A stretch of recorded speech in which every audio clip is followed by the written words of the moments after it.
How does the new LEGO Super Mario and Yoshi compare to previous 18 plus Mario sets? Some of my all-time favorite LEGO sets ever done? I'll tell you in a bit, and thank you LEGO for sending this for review. I'm not kidding when I'm saying adult Mario sets are some of my favorite LEGO products ever. The out-of-the-box thinking for most of them, with ingenious functions and playability like the NES set had, the hidden secrets of the question mark block, or the puppet-like capabilities of Bowser were to me amazing to see. The bar was raised really high, and last year's Piranha Plant, while small and affordable, lacked the awesomeness of the previous 3 takes. The LEGO Mario and Yoshi is definitely a new take on the theme, going for a 2D approach to these fan-favorite characters from the Super Mario World game. Still, no proper minifigures though. The pixelated nature of LEGO tiles is perfect to recreate the 16-bit graphics, not only of the characters but some of the terrain that serves as a base. Though you need to keep your distance to properly see the model, as I was surprised by how big it turned out to be in the end. Here's some of the previous Mario products next to it for size reference, next to a LEGO minifigure or a modular building. The model isn't all that flat, even though it represents 2D object, and looking at it at an angle,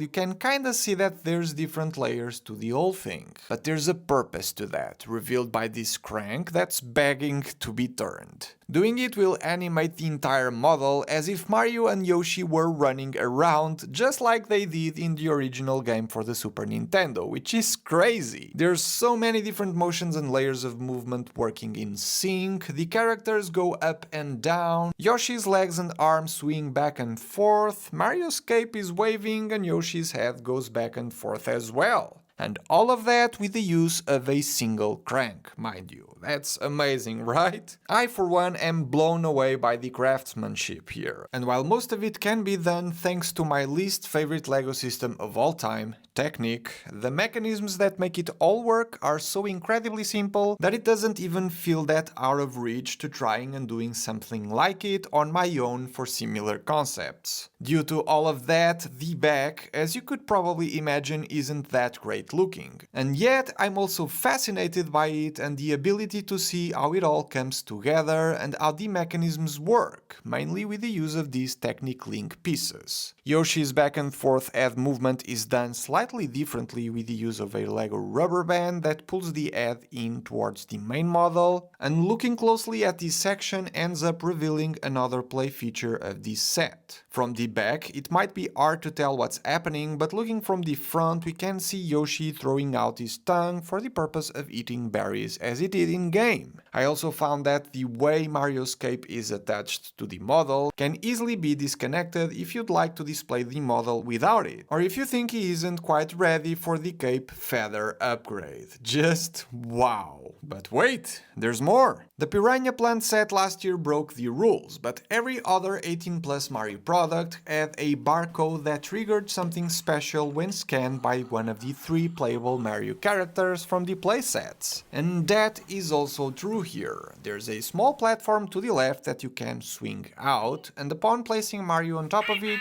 the Yoshi theme song will start playing and Yoshi's egg pops up on Mario's screen. Nothing really happens unless you crank the lever that triggers a little animated sequence of Yoshi's egg opening, Mario mounting Yoshi, Yoshi eating a berry, catching a dragon coin, defeating a Koopa and crossing the finish line. What is cool is that as soon as you stop cranking the lever, the animation will also stop.